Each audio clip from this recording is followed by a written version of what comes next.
दोस्तों नमस्कार। दिन गुरुवार 26 सितंबर 2024। आज खबरों का रुख करते हुए हम आपको लेकर चल रहे हैं न्यूज़ 9 लॉन्चर हिंदी न्यूज़, जो नेशनल चैनल है। हमारी थीम है सच है दिखेगा 24x7। जी हाँ बहनों और भाइयों, आज हम देश के मुख्य एवं प्रमुख समाचार खबरों की खबर का रुख करते हुए आपको लेकर चल रहे हैं। नई दिल्ली कर्नाटक हाईकोर्ट जज की टिप्पणी पर सुप्रीम कोर्ट ने कहा, अदालतें ऐसी टिप्पणी न करें जिन्हें स्त्रियों के प्रति द्वेषपूर्ण माना जाए। देश के किसी हिस्से को पाकिस्तान नहीं कहा जा सकता। चीफ जस्टिस सुप्रीम कोर्ट ने बुधवार को अदालतों को ऐसी टिप्पणी करने के खिलाफ सतर्क रहने को कहा जो स्त्रियों के प्रति द्वेषपूर्ण मानी जाए या किसी खास लैंगिकता या समुदाय के खिलाफ हो। साथ ही कोर्ट ने कहा कि भारत के किसी भी हिस्से को पाकिस्तान नहीं कहा जा सकता। सुप्रीम कोर्ट ने अदालती कार्रवाई के दौरान कर्नाटक हाई कोर्ट के एक न्यायाधीश की कथित आपत्तिजनक टिप्पणियों पर स्वतः संज्ञान लेना शुरू किया है। मामले की कार्रवाई बंद होते हुए बुधवार को ये बड़ी टिप्पणियां की गईं। कोर्ट ने यह भी कहा कि उच्च न्यायालय के न्यायाधीश ने 21 सितंबर को खुली अदालत में सुनवाई के दौरान अपनी टिप्पणी के लिए माफ़ी मांग ली थी। भारत के प्रधान न्यायाधीश CJI DY चंद्रचूड़ की अध्यक्षता वाली 5 सदस्यीय पीठ ने कहा कि चूंकि न्यायमूर्ति श्रीसंद इसके समक्ष कार्रवाई में कोई पक्षकार नहीं थे, तो हम किसी लैंगिकता या समुदाय के किसी वर्ग के संदर्भ में अपनी गंभीर चिंता व्यक्त करने के अलावा कोई टिप्पणी करने से परहेज करते हैं। जी हां दोस्तों, हाई कोर्ट बोला हाथ पैर पर गोली मारते सिर पर क्यों मारी बदलापुर केस। महाराष्ट्र पुलिस सवालों के घेरे में। मुंबई हाई कोर्ट ने महाराष्ट्र के बदलापुर एनकाउंटर केस के सवालों को कटघरे में कर दिया है। 3 दिन पहले इस एनकाउंटर में 4 साल की बच्ची से दुष्कर्म के आरोपी अक्षय शिंदे को गोली मारी गई थी। पुलिस ने कहा थी कि अक्षय ने पुलिसकर्मियों को पिस्तौल छीनकर फायरिंग की थी। जवाबी कार्रवाई में पुलिस ने उसे गोली मारी। पुलिस की कार्रवाई पर सवाल उठाते हुए अक्षय के पिता ने हाई कोर्ट में याचिका लगाई है। उन्होंने संबंधित पुलिसकर्मियों पर FIR दर्ज कराने की मांग की।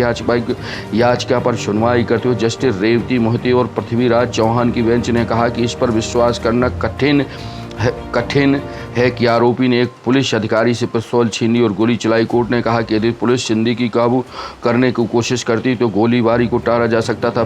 कोर्ट ने पुलिस से पूछा कि आरोपी को पहले हाथ या पैर में नहीं बल्कि सिर में गोली क्यों मारी गई। यदि पूरे मामले को ठीक से जांच नहीं की गई तो कोर्ट सख्त आदेश पारित करेगी। मामले में अगली सुनवाई 3 अक्टूबर को होगी। जी हाँ दोस्तों, आप यह देख और सुन रहे हैं news 9 launcher Hindi news channel. लोकप्रियता के पायदान पर तेजी से छू रहे राष्ट्रीय news channel. News founder editor in chief Rajesh के तिवारी राज की दमदार आवाज़ में आप आज के मुख्य समाचार एवं खबरें सुन रहे हैं। मध्य प्रदेश केंद्र से फंड नहीं तो राज्य ने मुख्यमंत्री बाल आशीर्वाद योजना व स्पॉन्सरशिप योजना रोकी। कोरोना ने माता पिता छीनी, अब सरकार ने मदद। 9 माह से 9,041 बच्चों की पेंशन बंद कर दी। मामला मध्य प्रदेश से बताया जा रहा है। जी हाँ जरूरी, अब हिमालय में भी होटल मालिक का नाम जरूरी। दुबई जा रही फ्लाइट में उड़ान से पहले उठा धुआं। सोना पहली बार 75,000 के पार। 7 दिन में 2,000 महंगा। चांदी 23,000 चढ़ी, अब 90,000। मुंबई अमेरिकी केंद्रीय फेडरल रिजर्व बैंक के 18 सितंबर के 0 पॉइंट के रेट के कट के होने से सोने का भाव लगातार बढ़ रहा है। बीते 7 दिन में 24 कैरेट सोना 2,000 रुपये महंगा हो गया है। ग्वालियर में ठेकेदार ने पत्नी बेटे की हत्या कर खुद को मारी गोली। ग्वालियर में बुधवार को नगर निगम PWD के ठेकेदार ने अपनी पत्नी बेटे को हत्या कर स्वयं गोली मारकर कथित रूप से खुदकुशी कर ली। पुलिस ने बताया कि बड़ौरपुर थाना क्षेत्र के बरहा बीघा इलाके में ठेकेदार नरेंद्र सिंह चौहान 47 अपनी पत्नी सीमा और बेटे आदित्य के शव मिले। वहीं पास में एक राइफल भी पड़ी मिली। पुलिस के अनुसार प्रथम दृष्टया मृतक ने पहले पत्नी और बेटे को गोली मारी, फिर स्वयं को गोली मारकर आत्महत्या कर ली। पत्नी की हत्या पर लिखा एक नोट भी मिला है जिसमें उसने लिखा है कि मेरा भाई मौत का जिम्मेदार। खास खबर, बगलापुर के वृद्धाश्रम में रह रही 32 महिलाएं, इनमें 10 व्रत पर ये सिर्फ माँ करती हैं। जिन बेटों ने उन्हें वृद्धाश्रम भेजा उन्हीं की लंबी उम्र के लिए निर्जला व्रत कर रही हैं। दोस्तों चलते हैं राष्ट्रीय अंतर्राष्ट्रीय खबरों की ओर। अंतर्राष्ट्रीय खबरों की ओर रुख करते हुए चलते हैं अमेरिकी चुनाव। 3 टॉप सर्वे में कमला की जीतने की संभावना 98%, ट्रंप की 42%। कमला अमेरिका कमला को बड़ी बढ़त, सर्वे में ट्रंप से 16% तो सट्टा बाजार में 8% आगे। पिछले एक सप्ताह में कमला की जीत की संभावनाएं 8% बढ़ी हैं। दोस्तों, न्यू ईयर का वो रुख करते हुए हम आपको लेकर चल रहे हैं 5 नवंबर को अमेरिका में होने वाले राष्ट्रपति चुनाव में 40 दिन का समय बचा है। उप राष्ट्रपति कमला हैरिस और पूर्व राष्ट्रपति डोनाल्ड ट्रंप ने अपनी ताकत झोंक दी है। इसी बीच पोल्स और अमेरिकी सट्टा बाजार की माने तो कमला हैरिस तेजी से आगे बढ़ रही। मीडिया रिपोर्ट के मुताबिक 23 सितंबर को कमला 3 बड़े फोर्स के औसत से ट्रंप से 16% आगे है। कमला की जीत की संभावना 98%, तो ट्रंप की जीत की संभावना 42%। कमला को ट्रंप से ज़्यादा 3% से ज़्यादा वोट मिले हैं। 5 टॉप अमेरिकी सट्टा प्लेटफॉर्म के औसत को भी कमला 54% के साथ, ट्रंप 46 और 8% अंक आगे देख रहे हैं। ट्रंप के साथ पहली प्रेसिडेंशियल डिबेट में कमला के शानदार प्रदर्शन और कई बड़ी हस्तियों के समर्थन के चलते कमला की स्थिति मजबूत हुई है। पिछले एक सप्ताह में कमला की जीत की संभावना 8% बढ़ी। कमला के साथ खड़ी है सिलिकॉन वैली की सबसे धनी महिला। करीबी मुकाबले में भाजपा कांग्रेस बागी व छोटे दल बिगाड़ रहे हैं गणित। हरियाणा विधानसभा चुनाव 2024, पानीपत हरियाणा में केंद्र और राज्य सरकार को काम करते हुए से लगातार देखा जा रहा है। हमारे भी मुद्दे हैं। प्रत्याशियों पर्ची को देखकर पार्टी का नाम लिए बिना सिरसा मंडी में कई साथियों के साथ बैठे आड़ती कश्मीर कंबोज बताते हैं। भाजपा के लिए 37 सीटें तो 41 सीटें कांग्रेस की महत्वपूर्ण होगी। दलित फार्मू पलटेगी सबकी निगाहें। थाने में अनियमितीकरण के मुद्दे पर पूर्व संरक्षक व पूर्व सीबीआई चीफ बड़े। अब संसद की कार्रवाई में AI 12 भाषाओं में सुन सकेंगे भाषण। इंग्लैंड 24 घंटे में 5 इंच बारिश से 4 शहरों में बाढ़।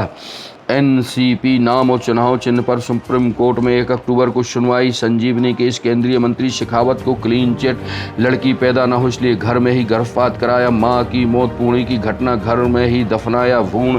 दोस्तों, हम खबरों का रुख करते हुए चलते हैं कोलकाता। RG करके इस थाने में बनाए गए झूठे रिकॉर्ड। यूपी कोर्ट के आदेश पर 23 इमारतें हुई जमीजोद। भविष्य के चंद्रों में स्नो के लिए प्रशिक्षण। बर्लिन फ्रांस के अंतरिक्ष यात्री थॉमस वेस्टर और जर्मनी के रियसथाउसन ने जर्मनी के वोल्कोरेन के यूरोपीय स्पेस सेंटर में बुधवार को अभ्यास किया है। दोस्तों, खबरों की ओर रुख करते हुए चलते हैं नई दिल्ली। मध्य प्रदेश वाले हफ्ते में 6 घंटे कम नौकरी करके गुजरातियों से ज़्यादा कमा रहे हैं। पूरी पीरियड लेबर फोर्स काम के घंटों में दमन। कमाई में गोवा टॉप पर। दोस्तों, स्वरोजगार में बिहार वालों की कमाई यूपी वालों से अधिक। दिहाड़ी देने में छत्तीसगढ़ सबसे ज़्यादा बेहतर, हरियाणा बेहतर। दोस्तों, चलते हैं मध्य प्रदेश के रीवा में नशे के कारोबारियों को पकड़ने गई पुलिस पर हमला। SI गंभीर रूप से घायल, 3 आरोपी गिरफ्तार। मऊगंज के बंसाव गांव में देर रात हुई हत्या। मऊगंज जिले में नशों के कारोबारियों को पकड़ने गई पुलिस टीम पर हमला हुआ। इस घटना में SI सहित 1 आरक्षक गंभीर रूप से घायल हो गए। इसमें SI को गंभीर चोट आई। पुलिस ने इस घटना को अपराध दर्ज कर आरोपियों की धरपकड़ शुरू कर 3 आरोपियों को गिरफ्तार कर लिया। SDOP अंकित सुलिया को बीती रात जानकारी मिली कि शाहजहाँपुर थाना क्षेत्र के बरंगों से नशीली दवाइयों का कारोबार हो, जिस पर पुलिस टीम गठित कर दबी थी। लेकिन वहां पुलिस टीम पर केवट परिवार के लोग लाठी डंडा और पत्थरों से हमला कर दिया। इस दौरान टीम में शामिल SI PC विश्वास घायल हो गए। उसके सिर पर गंभीर चोटें आई। टीम में शामिल अन्य पुलिसकर्मियों ने जान बचाने के लिए इधर उधर शरण ली। आरक्षक और वरुण कुमार वरीवा एक छत में चढ़ गए, लेकिन उसे ग्रामीणों घेर लिया। वह हमले में बचने के लिए छत से कूद गया। इस घटना के दौरान आरक्षक को भी चोटें आई।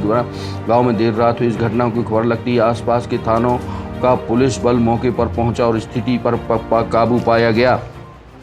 कंगना रनौत ने कृषि कानूनों वाले बयान पर माफ़ी मांगी। वाहियात सांसद कही जाने वाली भारतीय संसद कंगना रनौत ने बुधवार को अपने 3 कृषि कानूनों को फिर से लाने की मांग करने वाले बयान को वापस ले लिया। उन्होंने कहा कि यह उनकी व्यक्तिगत राय थी, भाजपा की आधिकारिक रूप से प्रतिनिधित्व नहीं करती। किसान हमारे देश की प्रगति में एक महत्वपूर्ण स्तंभ है। मुझे खेद है कि अगर मैंने किसी को निराश किया। कंगना ने वीडियो संदेश में कहा कि उन्हें याद रखना चाहिए कि वह केवल एक कलाकार नहीं बल्कि अब भाजपा की सदस्य भी है। उसके बयान पर पार्टी की नीतियों के अनुरूप होनी चाहिए। कंगना के बयानों से हर दिन आए दिन सनसनीखेज बनी रहती है। जम्मू कश्मीर दूसरे चरण में 56% वोटिंग 2014 में 2.4% कम। सिर्फ श्रीनगर में बढ़ी 26 सीट, 239 प्रत्याशी। कश्मीरी पंडितों ने कम वोट डाले। जम्मू रीजन में भी मतदान श्रीनगर जम्मू की ओर रुख करते हुए चलते हैं कश्मीर विधानसभा चुनाव में। जम्मू कश्मीर विधानसभा चुनाव के पहले चरण में उम्मीदवार कार्ड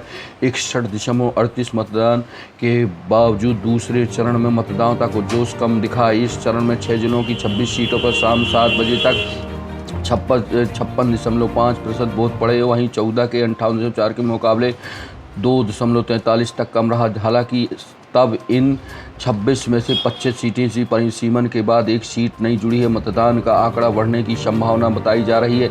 26 सीटों में सिर्फ श्रीनगर जिले की 5 सीटों पर वोटिंग बढ़ी। राहुल जम्मू पर फोकस करें, कश्मीर पर नहीं। कांग्रेस नेता राहुल गांधी ने बुधवार को कश्मीर में एक और जम्मू में 2 रैलियां की। गठबंधन के साथी उमर अब्दुल्ला ने कहा कि गठबंधन ने कांग्रेस को जम्मू में जीतने के लिए राहुल को जम्मू पर फोकस करना चाहिए, न कि कश्मीर पर। चुनाव प्रचार के आखिरी 5 दिन बचे हैं। दोस्तों, खबरों की ओर रुख करते हुए चलते हैं। पंडित जसराज की पत्नी व फिल्म निर्माता मधुरा नहीं रहे। दिग्गज शास्त्रीय गायक पंडित जसराज की पत्नी एवं फिल्म निर्माता मथुरा पंडित जसराज का उम्र संबंधी बीमारियों के कारण बुधवार को निधन हो गया। दोस्तों, हरियाणा में एक रैली में कांग्रेस प्रधानमंत्री ने कहा कि कांग्रेस ने हरियाणा को दलालों और दमादों के हवाले कर दिया था। प्रधानमंत्री के निशाने पर कांग्रेस और भ्रष्टाचार। प्रधानमंत्री नरेंद्र मोदी ने बुधवार को हरियाणा के सोनीपत में चुनावी सभा को संबोधित किया। करीब 50 मिनट के भाषण में उन्होंने हरियाणा में कांग्रेस सरकार बनने पर होने वाले नुकसान बताए। मोदी ने कहा कि कांग्रेस की सरकार आई तो सिर्फ करप्शन करप्शन करप्शन और भाई भतीजावाद होगा। कांग्रेस के भ्रष्टाचार की जनजाति बढ़ाते हुए नाम लिए बिना गांधी परिवार पर निशाना साधा। पीएम ने कहा कि शाही परिवार देश का सबसे भ्रष्ट परिवार है। जब तक हाईकमान भ्रष्टाचारी है तो नीचे लूट कर लाइसेंस मिल जाता है। 10 वर्ष पहले कांग्रेस ने केवल हरियाणा को दलालों और दमादों के हवाले कर दिया था। कांग्रेस में विवाद कम ठप्प हुआ देगी, दलितों के साथ अन्याय होगा। वहीं प्रधानमंत्री मोदी के भाषण का पलटवार करते हुए प्रियंका गांधी ने भारतीय जनता पार्टी की भी खरी खोटी सुनाती हुई उनको भी भाई भतीजावाद से लेकर तमाम आरोप प्रत्यारोप, नौकरी न देना और तमाम तरह की जो है योजनाओं को ठप्प कर हरियाणा में महंगाई दर, बेरोजगारी और भ्रष्टाचार की बातों के मुद्दे उठाते हुए अपनी बात कही। प्रियंका गांधी की रैली में लाखों लोग खचाखच भरकर प्रियंका को बड़े चाव से सुन रहे थे। दोस्तों, आप देख एवं सुन रहे हैं आज की प्रमुख अपडेट खबरों की खबर एवं मुख्य समाचार सिर्फ और सिर्फ न्यूज़ 9 लॉन्चर पर। हम आपको बता दें कि news 9 launcher Hindi news channel, national news channel है जिसकी थीम है सच है दिखेगा। यह 24/7 चलने वाला तेज़ी से उभरता न्यूज़ चैनल है। हम आपको बता दें कि हमें भारत देश के भिन्न भिन्न जिलों में, तहसीलों में, संभागों में, प्रदेशों में संवाददाताओं की ज़रूरत है। इच्छुक व्यक्ति हमारे नीचे दर्शाए गए नंबरों पर हमसे संपर्क कर सकता है या ईमेल के माध्यम से हम तक अपने जानकारी भेज सकता है। दोस्तों, हम आपको लेकर चल रहे हैं और आसपास की खबरों की ओर रुख करते हुए 138 मीटर पर पहुंचा नर्मदा का जलस्तर। अगले 3 दिन तक बारिश की चेतावनी। BWN1 बड़वानी राजघाट में बैक वाटर के पानी में डूबा ईटा भट्टा। जी हां दोस्तों, खबरों को रुख करते हुए चलते हैं भोपाल। जस्टिस सुरेश कुमार कैत बने मध्य प्रदेश हाई कोर्ट के 28 में मुख्य न्यायाधीश। राज्यपाल मंगू भाई ने दिलाई शपथ। भोपाल दिल्ली हाई कोर्ट के जज रहे जस्टिस सुरेश कुमार कैत ने बुधवार को मध्य प्रदेश हाई कोर्ट के चीफ जस्टिस के रूप में शपथ ग्रहण कर ली है। राजभवन के संदीपनी सभागार में मुख्यमंत्री डॉक्टर मोहन यादव समेत प्रदेश के तमाम मंत्रियों, न्यायाधीशों समेत गणमान्य अतिथियों की मौजूदगी में राज्यपाल मंगू भाई पटेल ने जस्टिस कैत को शपथ दिलाई। जस्टिस कैत मध्य प्रदेश के 28 में चीफ जस्टिस हैं। दोस्तों, हम बात करते हैं धार जिले में आदिवासी बालक छात्रावास की घटना। करंट से 2 छात्रों की मौत, सहायक आयुक्त और अधीक्षक सस्पेंड। IFS शैलेंद्र गुप्ता को वित्तीय अनियमितताओं के मामले में निजी चार्जशीट। जी हां दोस्तों, 45 परिवहन आरक्षकों की नियुक्ति 12 साल बाद निरस्त। इंदौर और हैदराबाद IIT की टीम ने बनाया ऐसा जियोटेक जो सड़कों को बनाएगा मजबूत। छात्र की हत्या के मामले में मित्र को पुलिस ने किया गिरफ्तार। शिवपुरी की घटना। खुले जंगल में देख सकेंगे चीते। नर चीता जोड़ा अक्टूबर के पहले सप्ताह में हो सकता है रिलीज। इंदौर में भाजपा युवा मोर्चा नेता की हत्या के 3 महीने बाद उनकी पत्नी ने की खुदकुशी। दोस्तों हम आपको लेकर चल रहे हैं पन्ना जिले की खबरों की ओर रुख करते हुए चलते हैं। रेत का अवैध परिवहन करते पकड़े गए 15 ट्रैक्टर ट्राली। पन्ना अजयगढ़ मार्ग में चेकिंग लगातार, यातायात पुलिस टीम द्वारा की गई। पन्ना जिले के अजयगढ़ तहसील जहां से केन नदी बहती हो वहां स्थित नदी के घाट क्षेत्रों के साथ ही आसपास स्थित शासकीय एवं किसानों की भूमि में रेत पाई जाती है। क्षेत्र अंचल में रेत की मौजूदगी के चलते रेत माफिया अवैधानिक तरीके से रेत के उत्खनन को लेकर काफ़ी समय से सक्रिय है। अवैध उत्खनन के साथ ही निकाली गई रेत का अवैध रूप से परिवहन भी धड़ल्ले से हो रहा है। रेत के अवैध उत्खनन एवं परिवहन से जुड़े लोग लाखों की कमाई रेत के अवैध उत्खनन, परिवहन और उसके बाद रेत को ऊंचे दामों पर बेचकर कर रहे हैं। अजयगढ़ तहसील में से जिला मुख्यालय पन्ना व आसपास के क्षेत्रों तक प्रतिदिन बड़ी संख्या में रेत से भरी ट्रालियां लाई जा रही। रेत को पन्ना शहर तथा आसपास के क्षेत्रों में विक्रय किया जा रहा है। अवैध रूप से रेत के परिवहन को लेकर समय समय पर कभी पुलिस तो कभी राजस्व तो कभी खनिज विभाग की ओर से कार्रवाइयां देखने को मिल रही, परंतु रेत का अवैध कारोबार इतना अधिक बढ़ चुका है कि छोटी मोटी कार्रवाइयों का असर ही नहीं हो रहा। जिले की यातायात पुलिस टीम द्वारा अवैध रूप से रेत के परिवहन को लेकर बुधवार को पन्ना अजयगढ़ मार्ग में चेकिंग लगाकर जांच कराई गई। यातायात के लिए समस्या खड़ी करते हैं रेत से भरे ट्रैक्टर ट्राली। जी हां दोस्तों, कार्रवाई के लिए खनिज विभाग को भेजी जाएगी जानकारी। स्वच्छता ही सेवा फगवाड़ा में बच्चों ने निकाली साइकिल रैली। पुलिस अधीक्षक ने महाराजा छत्रसाल की बगिया में किया पौधरोपण। लोगों को दिलाई जा रही है भाजपा की सदस्यता। इन दिनों भाजपा का सदस्यता अभियान चल रहा है। दोस्तों हम बात कर रहे हैं प्रधान आरक्षक के विरुद्ध एसपी से की गई शिकायत। मामला धर्मपुर थाने का बताया जा रहा है। चिकित्सा के क्षेत्र में फार्मासिस्ट की होती है अहम भूमिका। पंडित दीनदयाल उपाध्याय की जयंती मनाई गई। रैपुरा सहित पूरे समूचे पन्ना जिले में पंडित दीनदयाल उपाध्याय की जयंती बड़े जोरों शोरों से मनाई गई है। बुंदेलखंड के आसपास की खबरों की ओर रुख करते हुए चलते हैं। 50 ट्राली रेत का अवैध भंडारण पकड़ा, फिर खनिज माफियाओं में मचा हड़कंप। निवाड़ी से समाचार। लिधौरा में धांधली। नगर परिषद में SDMRF योजना अंतर्गत बाढ़ राहत कार्य का मामला। जिम्मेदारों की भूमिका संदिग्ध। PIC ने नियम विरुद्ध कर दी 141 लाख रुपए की स्वीकृति। जी हां दोस्तों, समीक्षा बैठक का किया गया आयोजन। उद्योग निवेश प्रोत्साहन के लिए हो सकारात्मक ठोस प्रयास। ग्राहक बनकर ज्वेलरी शॉप में चोरी की वारदात को अंजाम देने के आरोपी को पुलिस ने पकड़ा। जी हां दोस्तों, अपराध 3 तोला वजनी सोने के टॉप्स की चोरी का मामला। जहरीले सांप ने महिला को ढसा। भीष्म ऋतु शुक्रदेव आगमन का सुनकर मंत्रमुग्ध हो गए श्रोता। सियार ने से टकराकर बाइक सवार दंपत्ति हुए घायल। स्वच्छता हमारे स्वभाव में होनी चाहिए। विधायक स्वभाव स्वच्छता संस्कार स्वच्छता के तहत माला और श्रृंखला बनाकर किया जागरूक संदेश का। जी हां दोस्तों, हम बात कर रहे हैं चार्टर बस प्रबंधन की मनमानी यात्रियों पर भारी पड़ रही है। दोस्तों, राज्य विश्व नदी दिवस पर NCC कैडेट ने धर्मसागर तालाब में की साफ सफाई। तो आज दिन भर की खबरों और मुख्य समाचार न्यूज़9 लॉन्चर पर बड़े ही शिद्दत के साथ आप तक पहुंचा रहे हैं। आपसे हमारा आग्रह है कि हमारे खबरों को लाइक करें, शेयर करें, सब्सक्राइब करें। दोस्तों, साथ ही पन्ना जिले की समस्त तहसीलों में हमें संवाददाताओं की नियुक्ति करनी है। इच्छुक युवक युवतियाँ पत्रकारिता में रुचि रखने वाले लोगों से को हम आमंत्रित करते हैं कि वो हमारे मीडिया संस्थान से जुड़ें और पत्रकारिता के क्षेत्र में अपने जौहर आजमाएं। दोस्तों, यह थी आज की मुख्य एवं प्रादेशिक देशिक अंतर्राष्ट्रीय मजरा टोलों से लेकर तमाम तरह की खबरें। आप देखते रहें, बने रहें। मुझ राजेश की तिवारी को दीजिए इजाज़त। नमस्कार।